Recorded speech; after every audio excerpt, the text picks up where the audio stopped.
Hello दोस्तों, स्वागत है आपका इस नई वीडियो में। दोस्तों, 100 महत्वपूर्ण प्रश्नों का एक मॉडल पेपर हम लेकर के आपके समक्ष उपस्थित हुए हैं। तो बिना देरी किए इन इम्पोर्टेंट सवालों को हम शुरू करते हैं। इससे पहले यदि आपने चैनल को सब्सक्राइब नहीं किया है तो चैनल को सब्सक्राइब करके बेल आइकन को प्रेस कर दें ताकि लेटेस्ट वीडियो की नोटिफिकेशन आप तक पहुँच सके। तो चलिए शुरू करते हैं। इस वीडियो का पहला प्रश्न है, नागरी लिपि परिषद की स्थापना कब हुई? तो ये जो नागरी लिपि परिषद है ये किस वर्ष स्थापित होती है? आपका आंसर होगा वर्ष 1975 में नागरी लिपि परिषद की स्थापना हुई। ऑप्शन सी आपका सही उत्तर दिया गया है। अगला प्रश्न है, पंचमाक्षर के स्थान पर अनुस्वार के प्रयोग का किसने सुझाव दिया था? तो पंचमाक्षर के स्थान पर अनुस्वार के प्रयोग का सुझाव ये किसके द्वारा दिया गया है? आपका आंसर होगा श्याम सुंदर दास जी के द्वारा। ऑप्शन बी आपका सही उत्तर हो जाएगा। अगला प्रश्न है, जो सो किस प्रकार का सर्वनाम है? तो जो और सो ये किस प्रकार का सर्वनाम होगा? आपका आंसर है संबंधवाचक सर्वनाम होगा। ऑप्शन सी यहाँ पे सही उत्तर हो जाएगा। अगला प्रश्न है, यद्यपि किस प्रकार की संधि का उदाहरण है? तो इस यद्यपि शब्द में कौन सी संधि होगी? आपका आंसर है यद्यपि में आपकी यण संधि होगी। ऑप्शन सी आपका सही उत्तर दिया गया है। अगला प्रश्न है, ग्राम श्री कविता के रचयिता कौन है? तो ग्राम श्री नामक जो कविता है ये किसकी कविता है? आपका आंसर होगा कि ये है आपकी सुमित्रा नंदन पंत जी की। ऑप्शन डी आपका सही उत्तर दिया गया है। अगला प्रश्न है, राजेश जोशी को किस वर्ष साहित्य अकादमी पुरस्कार दिया गया? तो राजेश जोशी को साहित्य अकादमी पुरस्कार से किस वर्ष सम्मानित किया गया है? आपका आंसर होगा वर्ष 2002 में। ऑप्शन बी यहाँ पे सही उत्तर दिया गया है। अगला प्रश्न है कि उन्मीलन का विलोम शब्द लिखिए। यानी उन्मीलन शब्द का विलोम शब्द क्या होता है? आपका आंसर होगा कि उन्मीलन का विलोम शब्द होता है निमीलन। ऑप्शन बी यहाँ पे सही उत्तर दिया गया। अगला प्रश्न है कि षटपद किसका पर्यायवाची है? तो षटपद जो शब्द है ये किसका पर्यायवाची होता है? आपका आंसर होगा ये होता है आपका भ्रमर का पर्यायवाची होता है षटपद। ऑप्शन ए आपका सही उत्तर है। अगला प्रश्न है, कलम तोड़ना मुहावरे का अर्थ है। तो कलम तोड़ना इस मुहावरे का अर्थ क्या होता है? आपका आंसर होगा कि कलम तोड़ना मुहावरे का अर्थ होता है अच्छा लिखना। ऑप्शन ए आपका सही उत्तर दिया गया। अगला प्रश्न है, निम्न में से तत्सम शब्द चुनिए। तो इन चारों में से तत्सम शब्द कौन सा होगा? आपका आंसर है यहाँ पे तत्सम शब्द होगा आपका पक्ष। ऑप्शन सी यहाँ पे सही उत्तर दिया गया है। आपको ध्यान रखना है कि तत्सम शब्द हम किसको बोलते हैं? तो संस्कृत भाषा के जो शब्द होते हैं उसको हम तत्सम शब्द के नाम से जानते हैं। चलिए ऑप्शन सी सही है। अगला प्रश्न है, मेवाती बोली है। तो ये मेवाती ये किस प्रकार की बोली है? आपका आंसर होगा कि मेवाती ये आपकी राजस्थानी है। ऑप्शन ए आपका सही उत्तर दिया गया। अगला प्रश्न है, शुद्ध शब्द का चयन कीजिए। तो इन चारों में से शुद्ध शब्द कौन सा होगा? यहाँ पे लिखा हुआ आपका आंसर है शुद्ध शब्द यहाँ पे ये अध्यात्म जो शब्द है ये यहाँ पे शुद्ध लिखा हुआ है। ऑप्शन सी यहाँ पे सही उत्तर है। बाकी यहाँ पे विदुषी गलत लिखा हुआ है, कुमुदनी गलत लिखा हुआ है, कुमुदिनी गलत लिखा हुआ है। अध्यात्म आपका सही उत्तर होगा सी। चलिए अगला प्रश्न है, वाच्य के कितने भेद होते हैं? तो वाच्य के भेद कितने होते हैं? आपका आंसर होगा कि वाच्य के भेद होते हैं आपके 3। ऑप्शन बी आपका सही उत्तर दिया गया है। अगला प्रश्न है, किस अनुच्छेद के तहत हिंदी के विकास के लिए निर्देश दिए गए हैं? तो भारतीय संविधान में हिंदी विकास के लिए निर्देश ये किस अनुच्छेद के अंतर्गत दिए गए हैं? आपका सही आंसर होगा अनुच्छेद 351 में हिंदी भाषा के विकास के निर्देश दिए गए हैं। ऑप्शन डी आपका सही उत्तर दिया गया है। अगला पॉइंट आपको क्या ध्यान रखना है कि जब हम हिंदी के संदर्भ में बात कर रहे हैं संविधान में, तो हिंदी का जो उल्लेख है यानी राजभाषा का जो उल्लेख है वो किस भाग में किया गया है? तब आपका आंसर हो गया कि भाग 17 ये राजभाषा का उल्लेख है इसमें।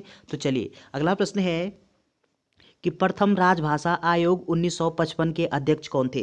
तो प्रथम राजभाषा आयोग ये किस वर्ष गठित होता है? 1955 में गठित होता है प्रथम राजभाषा आयोग। इसकी पूरी डेट ध्यान रखनी है आपको, 7 जून 1955।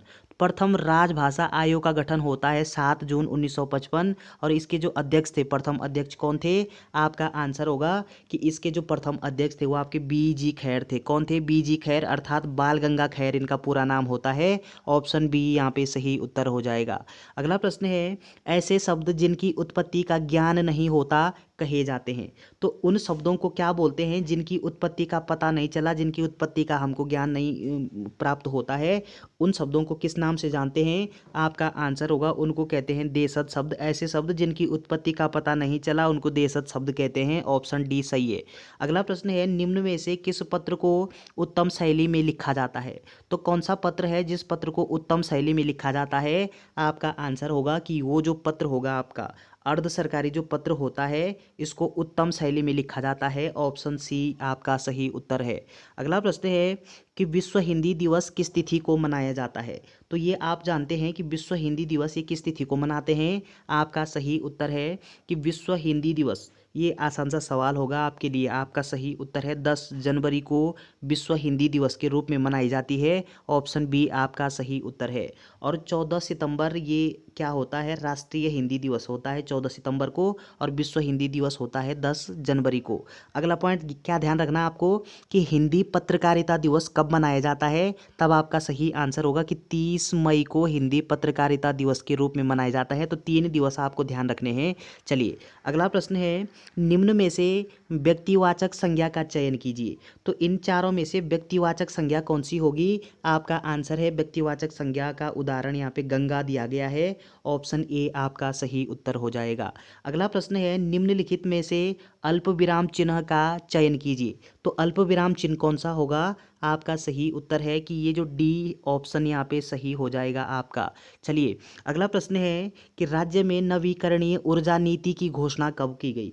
तो राज्य में नवीकरणीय ऊर्जा नीति ये किस वर्ष घोषित होती है? आपका सही उत्तर है ये 29 जनवरी वर्ष 2008 में घोषित होती है। ऑप्शन बी आपका सही उत्तर दिया गया है। अगला प्रश्न है, राज्य में हिंगला देवी मंदिर कहाँ स्थित है? तो उत्तराखंड में ये हिंगला देवी जो मंदिर है ये किस जनपद में अवस्थित है? आपका सही उत्तर है हिंगला देवी मंदिर हो जाएगा आपका चंपावत में। ऑप्शन ए आपका सही उत्तर है। अगला प्रश्न है, उत्तराखंड में महिम वर्मा का संबंध किस खेल से है? यानी महिम वर्मा ये किस क्षेत्र से संबंधित है? खेल से। किस खेल से संबंध रखते हैं महिम वर्मा? आपका सही आंसर है महिम वर्मा का संबंध है क्रिकेट से। ऑप्शन सी आपका सही उत्तर है। अगला प्रश्न है, गढ़वाल में वावनी शब्द का अर्थ क्या है? तो वावनी शब्द का अर्थ क्या है? आपका आंसर होगा वावनी शब्द का अर्थ होता है अकाल। ऑप्शन डी आपका सही उत्तर हो जाएगा। अगला प्रश्न है, किस गढ़वाल नरेश को सील का सागर कहा गया है? तो सील का सागर के रूप में हम किस गढ़वाल नरेश को जानते हैं? आपका सही आंसर है कि ये जो फतेह शाह है इनको गढ़वाल का सील सागर के नाम से भी इनको जानते हैं, फतेह शाह को। ऑप्शन ए आपका सही उत्तर है। अगला प्रश्न है, 1918 से लेकर के 1923 ईस्वी में गिरिजादत्त नैथानी ने किस पत्रिका का संपादन किया? तो गिरिजादत्त नैथानी के द्वारा किस पत्रिका का संपादन किया गया है? आपका सही उत्तर है कि पुरुषार्थ नामक जो समाचार पत्रिका है ये किसके द्वारा प्रकाशित की गई है? गिरिजादत्त नैथानी जी के द्वारा। और कब प्रकाशित की थी? तो 1918 से 1923 के बीच में। ऑप्शन डी आपका सही उत्तर है। अगला प्रश्न है, किस वर्ष समस्त बेनाप भूमि को संरक्षित वन घोषित किया गया? तो कब घोषित किया गया है? आपका आंसर होगा वर्ष 1893 को। ऑप्शन बी आपका सही उत्तर दिया गया है। अगला प्रश्न है कि दुगलनिड्डा पर्यटन स्थल कहाँ स्थित है? तो दुगलनिट्टा ये नामक जो पर्यटन स्थल है ये कहाँ पे अवस्थित है? आपका सही उत्तर है ये चोपता में अवस्थित है। ऑप्शन सी आपका सही उत्तर है।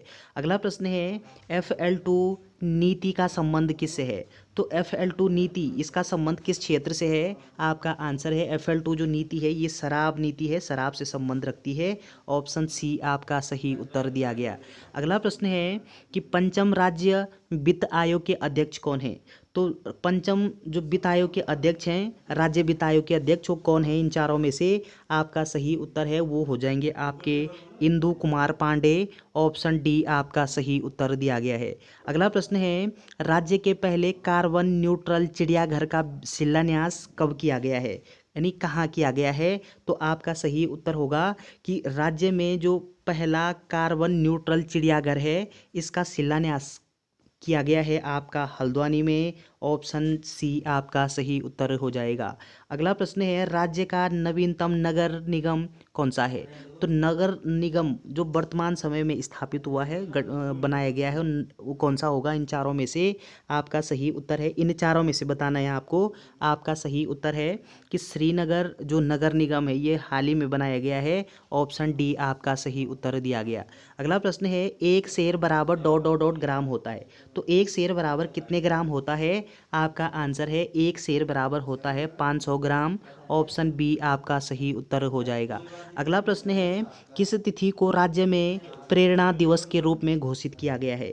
तो राज्य में प्रेरणा दिवस के रूप में कौन सी तिथि घोषित की गई है? आपका सही उत्तर है प्रेरणा दिवस के रूप में 12 अगस्त को प्रेरणा दिवस मनाया जाता है। ऑप्शन सी आपका सही उत्तर होगा। अगला प्रश्न है शारदा नहर का निर्माण किस वर्ष प्रारंभ हुआ? तो शारदा नहर इसका निर्माण कब शुरू हुआ है? आपका आंसर होगा कि 1920 में शारदा नहर का निर्माण कार्य शुरू हुआ। ऑप्शन ए आपका सही उत्तर होगा। अगला प्रश्न है देवभूमि पत्रिका का संपादन किस जिले से होता था? तो देवभूमि नामक जो समाचार पत्रिका है इसका संपादन कहाँ से होता था? आपका सही आंसर है कि ये देवभूमि में नामक जो समाचार पत्रिका है इसका प्रकाशन होता है आपका चमोली जनपद से। ऑप्शन डी आपका सही उत्तर दिया गया। अगला प्रश्न है कि हेवल घाटी आंदोलन का संबंध किस जिले से होता है? यानी हेवल घाटी जो आंदोलन है इसका संबंध किस जनपद से है? आपका आंसर है हेवल घाटी आंदोलन का संबंध है टिहरी से। ऑप्शन ए आपका सही उत्तर दिया गया है।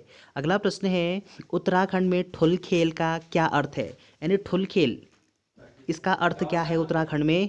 आपका आंसर होगा कि पहाड़ी रामायण है, इसको बोलते हैं ठुल खेल। ऑप्शन बी आपका सही उत्तर दिया गया। अगला प्रश्न है कि किस गुफा के शैल चित्रों में मनुष्यों को त्रिशूल आकार में अंकित किया गया है?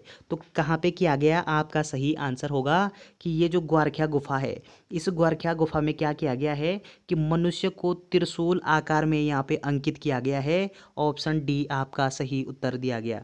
अगला प्रश्न है कि मॉर्फोलॉजी ऑफ कुनिंदा कोइंस नामक पुस्तक की रचना किसने की? तो ये जो पुस्तक है ये किसके द्वारा लिखी गई पुस्तक है? आपका सही आंसर होगा कि MP जोशी द्वारा लिखी गई पुस्तक है। कौन सी? Morphology of Kuninda coins.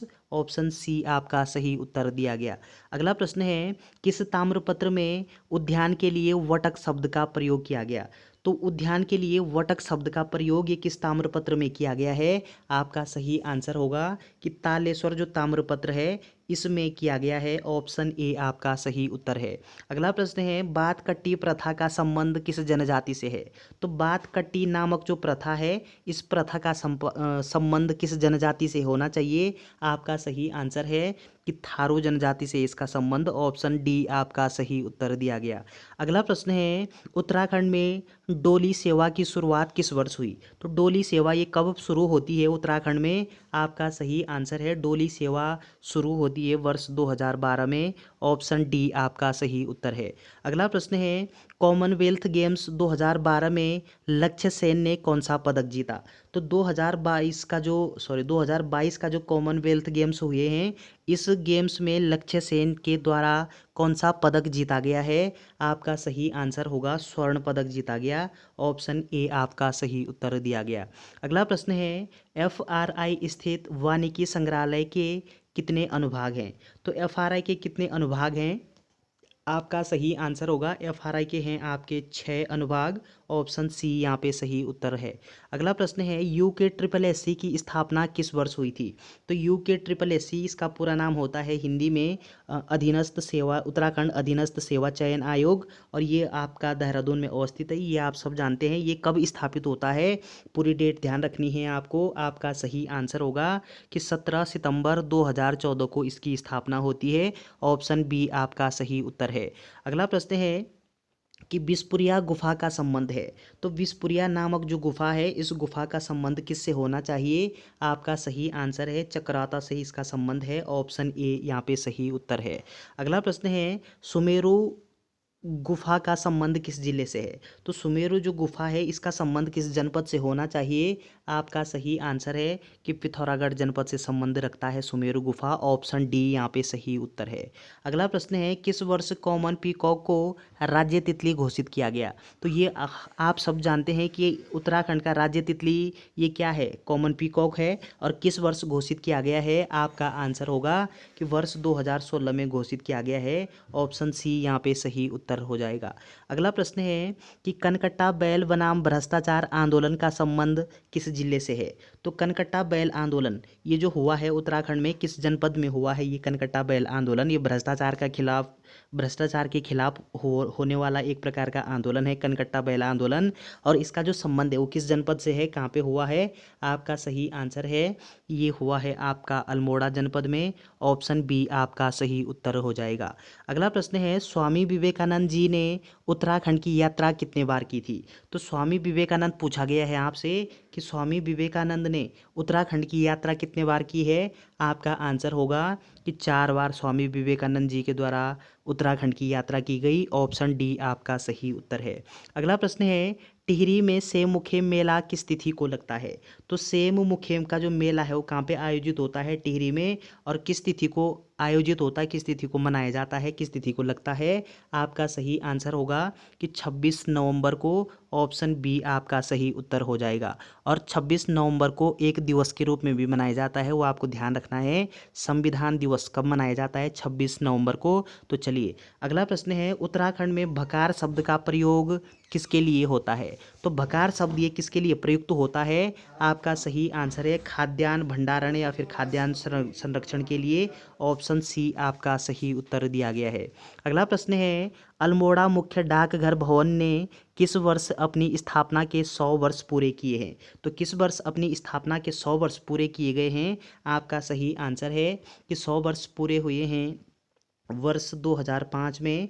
Option A आपका सही उत्तर हो जाएगा। अगला प्रश्न है, राज्य में वुडलैंड जलप्रपात कहाँ है? तो वुडलैंड नामक जो जलप्रपात है वो ये कहाँ पे अवस्थित है? आपका सही उत्तर है वुडलैंड नामक जो जलप्रपात है उत्तराखंड में ये हो जाएगा आपका नैनीताल जनपद में। ऑप्शन ए यहाँ पे सही उत्तर हो जाएगा। अगला प्रश्न है, Naina Devi Himalayan bird conservation की स्थापना किस वर्ष हुई? तो किस वर्ष होती है इसकी स्थापना? आपका सही उत्तर है वर्ष 2015 में। ऑप्शन बी आपका सही उत्तर दिया गया। अगला प्रश्न है, स्वतंत्रता संग्राम में कुमाऊं का योगदान। तो स्वतंत्रता संग्राम में कुमाऊं का योगदान नामक जो रचना है ये किसके द्वारा लिखी गई रचना है? आपका सही आंसर होगा कि इंद्र सिंह नयाल जी के द्वारा लिखी गई रचना है। कौन सी? स्वतंत्रता संग्राम में कुमाऊं का योगदान इंपॉर्टेंट रचना है। ऑप्शन ए आपका सही उत्तर हो जाएगा। अगला प्रश्न है, पर्यावरण मित्र योजना की शुरुआत कब से हुई? तो पर्यावरण मित्र योजना ये कब शुरू होती है, इसका शुभारंभ कब होता है? आपका सही आंसर है कि 11 मार्च 2006 को ये शुरू होती है। पर्यावरण मित्र योजना कहाँ से शुरू होती है? तो गढ़वाल के श्रीनगर से शुरू होती है। ऑप्शन सी आपका सही उत्तर है। अगला प्रश्न है, नल दमयंती ताल का आकार कैसा है? तो नल दमयंती जो ताल है इस ताल का आकार पूछा गया है आपसे, किस आकार का है? आपका आंसर होगा पंचभुजाकार। ऑप्शन सी यहाँ पे सही उत्तर दिया गया। अगला प्रश्न है, उत्तराखंड में नून नदी का संबंध किस जिले से है? तो नून नामक जो नदी है ये किस जनपद में बहती है, इसका जो संबंध है वो किस जनपद से है? आपका सही आंसर होगा नून नदी का संबंध है आपके देहरादून जनपद से। ऑप्शन डी आपका सही उत्तर दिया गया। अगला प्रश्न है, मुस्लिम लीग ने पाकिस्तान दिवस कब मनाया था? तो पाकिस्तान दिवस ये मुस्लिम लीग के द्वारा कब मनाया गया है? आपका सही आंसर होगा कि ये मनाया गया है आपका 23 मार्च 1943 को। ऑप्शन डी आपका सही उत्तर दिया गया।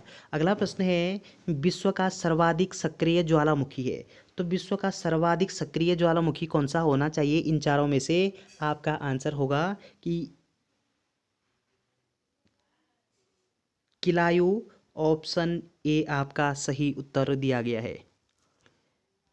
चलिए अगला प्रश्न है, पोर्ट डायमंड किस देश में अवस्थित है? तो पोर्ट डायमंड कहाँ पे अवस्थित है? आपका सही आंसर है पोर्ट डायमंड ये दक्षिण अफ्रीका में अवस्थित है। ऑप्शन डी यहाँ पे सही उत्तर दिया गया। अगला प्रश्न है भारतीय भू सर्वेक्षण का मुख्यालय कहाँ स्थित है। तो भारतीय भू सर्वेक्षण इसका मुख्यालय कहाँ पे होना चाहिए। आपका सही आंसर है कलकत्ता। ऑप्शन बी आपका सही उत्तर दिया गया। अगला प्रश्न है हिमालय की तीनों श्रेणियों से प्रभावित होने वाली नदी कौन सी है। तो हिमालय की तीनों श्रेणियों से कौन सी नदी प्रभावित होती है इन चारों में से। आपका सही उत्तर है कि सतलज नदी। ऑप्शन बी आपका सही उत्तर दिया गया। अगला प्रश्न है संसद की किस समिति में केवल लोकसभा के सदस्य होते हैं। तो संसद की वो कौन सी समिति है जिसमें केवल लोकसभा के सदस्य होते हैं। आपका सही आंसर है कि ये होती है आपकी प्राक्कलन समिति। तो प्राक्कलन समिति में केवल लोकसभा से सदस्य चुने जाते हैं। ऑप्शन ए आपका सही उत्तर दिया गया। अगला प्रश्न है मैथिली भाषा को किस संविधान संशोधन के तहत 8वीं अनुसूची में शामिल किया गया। तो ये आप जानते हैं कि संविधान में अनुसूचियों की संख्या कितनी है। तो वर्तमान समय में संविधान में 12 अनुसूचियां हैं और उस 8वीं जो अनुसूची है इसमें ये भाषा से संबंधित है, राजभाषा से संबंधित है। तो इसमें मैथिली भाषा को किस संविधान संशोधन के तहत जोड़ा गया है। आपका सही उत्तर होगा कि ये जोड़ा गया है आपका 92वां क्रम का जो संविधान में संशोधन किया गया। ऑप्शन सी यहाँ पे सही उत्तर है। अगला प्रश्न है किस अनुच्छेद के तहत राज्यों की संपत्ति और आय को संघ के कराधान से छूट दी गई है। तो इस प्रश्न का सही उत्तर क्या होना चाहिए। आपका सही आंसर होगा कि ये अनुच्छेद 389। ऑप्शन डी यहाँ पे सही उत्तर दिया गया। अगला प्रश्न है अंतर्राज्यीय परिषद का अध्यक्ष कौन होता है। तो अंतर्राज्यीय जो परिषद है इसका अध्यक्ष कौन होता है। आपका सही आंसर है अंतर्राज्यीय जो परिषद इसका अध्यक्ष होता है आपका प्रधानमंत्री। ऑप्शन बी यहाँ पे सही उत्तर दिया गया। अगला प्रश्न है जल संबंधी विवादों का न्याय निर्णयन किस अनुच्छेद के तहत होता है। तो किस अनुच्छेद के तहत होता है जल संबंधी विवादों का न्याय निर्णयन। आपका सही उत्तर होगा कि ये होता है आपका अनुच्छेद 262 के अंतर्गत। इंपॉर्टेंट अनुच्छेद है आपके लिए। ऑप्शन ए यहाँ पे सही उत्तर दिया गया। अगला प्रश्न है सबसे कम मतदाता वाला लोकसभा क्षेत्र है। तो सबसे कम मतदाता अर्थात सबसे कम वोट वाला जो क्षेत्र है वो कौन सा है इन चारों में से। आपका सही उत्तर है कि लक्षद्वीप यहाँ पे सबसे कम मतदाता हैं लोकसभा के। ऑप्शन बी आपका सही उत्तर होगा। अगला प्रश्न है बंधुआ मजदूर उन्मूलन अधिनियम संसद में किस वर्ष पारित किया गया। तो किस वर्ष पारित होता है ये बंधुआ मजदूर अधिनियम। आपका सही उत्तर है बंधुआ मजदूर अधिनियम ये पारित होता है वर्ष 1976 में। ऑप्शन बी यहाँ पे सही उत्तर है। अगला प्रश्न है कि हरिहर एवं बुक्का ने विजयनगर साम्राज्य की स्थापना कब की। तो विजयनगर जो साम्राज्य है ये किसके द्वारा स्थापित किया गया साम्राज्य है। हरिहर एवं बुक्का के द्वारा स्थापित किया गया। तो हरिहर और बुक्का ने विजयनगर साम्राज्य की स्थापना कब की थी, किस वर्ष की थी। आपका सही उत्तर है 1336 ईस्वी में। ऑप्शन ए आपका सही उत्तर दिया गया। अगला प्रश्न है कि सल्तनत काल में सद्र उस सुदूर किस विभाग का मुख्य अधिकारी था। तो आपका सही उत्तर होगा कि ये धार्मिक विभाग का मुख्य अधिकारी हुआ करता था। ऑप्शन सी यहाँ पे सही उत्तर दिया गया। अगला प्रश्न है गांधी जी की मृत्यु पर किसने कहा कि हमारे जीवन से प्रकाश गायब हो गया है। तो जब गांधी जी की मृत्यु हुई थी तो किसने कहा कि हमारे जीवन से प्रकाश गायब हो गया है। आपका सही उत्तर होगा कि ये जो कथन है ये कहा था आपका किसने JL नेहरू ने अर्थात नेहरू जी के द्वारा कहा गया है पंडित जवाहरलाल नेहरू ने। ऑप्शन ए आपका सही उत्तर दिया गया। अगला प्रश्न है कूका आंदोलन का दमन किस वायसराय ने किया। तो कूका नामक जो आंदोलन है इसका दमन किसके द्वारा किया गया है। आपका सही उत्तर है ये नॉर्थ बुक के द्वारा किया गया। ऑप्शन सी यहाँ पे सही उत्तर हो जाएगा। अगला प्रश्न है किस वर्ष चौधरी रहमत अली द्वारा पाकिस्तान शब्द का प्रयोग किया गया। तो पाकिस्तान जो शब्द है ये इस शब्द का प्रयोग पहली बार किसके द्वारा किया गया है। तो चौधरी रहमत अली जी के द्वारा किया गया। और किस वर्ष किया गया है इनके द्वारा। आपका सही उत्तर होगा कि 1933 ईस्वी में। ऑप्शन डी आपका सही उत्तर है। अगला प्रश्न है 1838 में निम्न में से किस राजनीतिक संस्था का गठन हुआ था। तो 1838 में किस राजनीतिक संस्था का गठन हुआ है। आपका आंसर है ये हुआ है आपका land holders society. Option D यहाँ पे सही उत्तर है। अगला प्रश्न है 2022 के कॉमनवेल्थ गेम्स कहाँ आयोजित हुए? तो आपका सही उत्तर होगा कि 2022 में कॉमनवेल्थ गेम्स जो आयोजित हुए हैं वो आपका अ, इधर बर्मिंघम में आयोजित हुए। ऑप्शन ए आपका सही उत्तर दिया गया। अगला प्रश्न है केंद्रीय सांख्यिकी संगठन की स्थापना कब हुई? तो केंद्रीय सांख्यिकी संगठन ये कब स्थापित होता है? आपका आंसर है कि ये 1951 में इसकी स्थापना होती है। CSO के नाम से भी जानते हैं इसको। ऑप्शन बी आपका सही उत्तर हो जाएगा। अगला प्रश्न है गरीबी हटाओ का नारा किस पंचवर्षीय योजना में दिया गया? तो गरीबी हटाओ का नारा ये किस पंचवर्षीय योजना से संबंधित है, कब दिया गया है नारा? आपका सही उत्तर है 5वीं पंचवर्षीय योजना में। ऑप्शन बी आपका सही उत्तर दिया गया।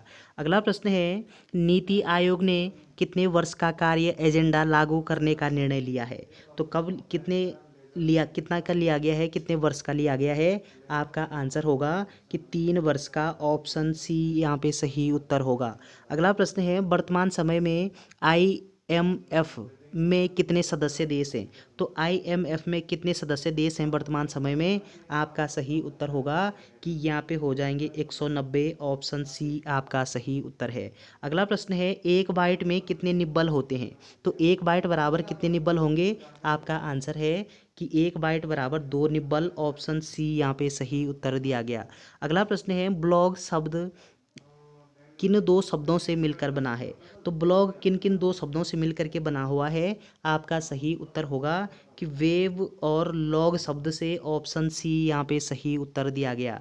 अगला प्रश्न है आचार्य विनोबा भावे ने किस वर्ष रेमन मैग्सेसे अवार्ड प्राप्त किया? तो आचार्य विनोबा भावे जी को रेमन मैग्सेसे पुरस्कार से कब सम्मानित किया गया है? आपका सही उत्तर होगा कि ये किया गया है इनको वर्ष 1958 में। ऑप्शन ए आपका सही उत्तर दिया गया है। अगला प्रश्न है स्टैच्यू ऑफ नॉलेज किस राज्य में निर्माणाधीन है? तो कहाँ पे निर्माणाधीन है? आपका सही उत्तर होगा कि ये निर्माणाधीन है आपका महाराष्ट्र में। ऑप्शन बी यहाँ पे सही उत्तर दिया गया। अगला प्रश्न है विपक्ष के नेता को विकल्प का प्रधानमंत्री किसने कहा? तो विपक्ष का जो नेता होता है उसको विपक्ष का यानी विकल्प का प्रधानमंत्री किसने कहा है? आपका आंसर होगा कि ये आइवर जेनर के द्वारा कहा गया। ऑप्शन डी यहाँ पे सही उत्तर है। अगला प्रश्न है कि कजाकिस्तान की राजधानी का नया नाम क्या है? तो कजाकिस्तान की जो राजधानी है उसका नया नाम क्या है? आपका आंसर होगा कि नूर सुल्तान। ऑप्शन बी यहाँ पे सही उत्तर दिया गया। अगला प्रश्न है कि जगदीश धनखड़ भारत के किस क्रम के नए उपराष्ट्रपति बने हैं? तो भारत के जो नए उपराष्ट्रपति हैं वर्तमान समय में कौन हैं? जगदीप धनखड़ जी हैं। और ये कौन से क्रम के उपराष्ट्रपति हैं भारत के? आपका सही उत्तर होगा 14वें क्रम के। ऑप्शन सी यहाँ पे सही उत्तर है। अगला प्रश्न है कि चिया पास का पठार कहाँ अवस्थित है? तो चिया पास का जो पठार है ये कहाँ पे अवस्थित हो जाएगा? आपका सही आंसर होगा कि चिया पास का जो पठार है ये मैक्सिको में अवस्थित है। ऑप्शन ए यहाँ पे सही उत्तर दिया गया। अगला प्रश्न है उज्ज्वला योजना की शुरुआत किस वर्ष हुई? तो उज्ज्वला नामक जो योजना है ये कब प्रारंभ होती है, कब शुरू होती है? आपका सही उत्तर है 1 मई वर्ष 2016 को शुरू होती है। कौन सी योजना? उज्ज्वला। ऑप्शन सी आपका सही उत्तर दिया गया।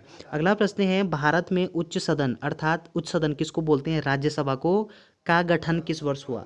तो भारत में राज्यसभा का गठन किस वर्ष होता है? आपका सही उत्तर है राज्यसभा का गठन ये होता है 3 अप्रैल 1952 को। ऑप्शन बी आपका सही उत्तर दिया गया। तो हमारी जो संसद होती है लोकसभा, राज्यसभा और राष्ट्रपति से मिलकर के बनती है। और राज्यसभा कब गठित होती है? 3 अप्रैल 1952 को। ऑप्शन बी सही है। अगला प्रश्न है किस वर्ष दादा भाई नौरोजी ने इंग्लैंड में भारतीय सुधार समिति की स्थापना की? तो भारतीय सुधार समिति की स्थापना किसके द्वारा की गई है? दादा भाई नौरोजी के द्वारा की गई। कहाँ पे हुई थी भारतीय सुधार समिति की स्थापना? आपका आंसर होगा फिर इंग्लैंड। और किस वर्ष की गई थी इसकी स्थापना? तब आपका सही उत्तर होगा 1887 में। ऑप्शन ए आपका सही उत्तर दिया गया। अगला प्रश्न है कि लाल रिंगोना जेरेमी किस खेल से संबंधित है? तो किस खेल से संबंधित है? आपका सही उत्तर होगा कि इसका जो संबंध है वो आपका वेटलिंगटन से है, ऑप्शन सी यहाँ पे सही उत्तर दिया गया। अगला प्रश्न है शास्त्रीय नृत्य कथकली का संबंध किस राज्य से है? तो कथकली जो नृत्य है इसका संबंध किस राज्य से है? आपका सही उत्तर है कथकली का नृत्य है, कथकली जो नृत्य है इसका संबंध है आपका केरल से, ऑप्शन डी यहाँ पे सही उत्तर दिया गया। अगला प्रश्न है भारत के पहले ओपन रॉक म्यूजियम का उद्घाटन कहाँ हुआ है? तो कहाँ पे हुआ है? प्रथम ओपन रॉक म्यूजियम का गठन कहाँ पे? आपका सही उत्तर होगा कि ये किया गया है आपका हैदराबाद में, ऑप्शन सी यहाँ पे सही उत्तर दिया गया।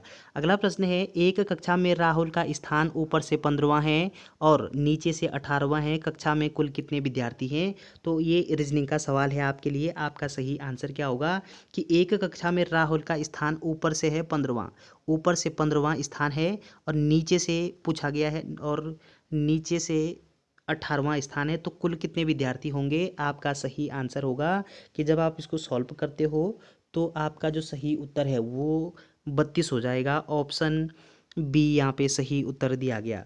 अगला प्रश्न है निम्न में से विषम को छांटिए। तो विषम शब्द कौन सा होगा यहाँ पे? आपका सही उत्तर है विषम जो शब्द है वो आपका चंद्रमा हो जाएगा, ऑप्शन डी यहाँ पे सही उत्तर है। चंद्रमा किस प्रकार से होगा? पृथ्वी ये ग्रह होता है, बुध ग्रह होता है, मंगल ग्रह होता है, जबकि ये जो चंद्रमा ये ग्रह नहीं होता बल्कि ये पृथ्वी का एकमात्र उपग्रह होता है। पृथ्वी का उपग्रह का नाम क्या है? चंद्रमा। और तो चंद्रमा यहाँ पे डिफरेंट हो जाएगा, अलग हो जाएगा, विषम हो जाएगा, ऑप्शन डी आपका सही उत्तर है। अगला प्रश्न है यदि मालती रोहन की माता है, समीर अजीत का पिता है, अजीत रोहन एवं दीपू का भाई है, तो निम्न में से कौन सा कथन सही नहीं है? तो गलत कथन कौन सा दिया गया है यहाँ पे? आपका सही उत्तर होगा कि गलत जो कथन है वो होगा आपका अजीत मालती की पुत्री है, ये कथन यहाँ पे गलत होगा। बाकी ये सही होगा, ये सही होगा, ये भी सही होगा, ऑप्शन डी आपका सही उत्तर दिया गया है। तो चलिए दोस्तों ये एक मॉडल पेपर था। तो वीडियो अगर आपको अच्छी लगती है तो चैनल को सब्सक्राइब करना ना भूलें। Thanks for watching.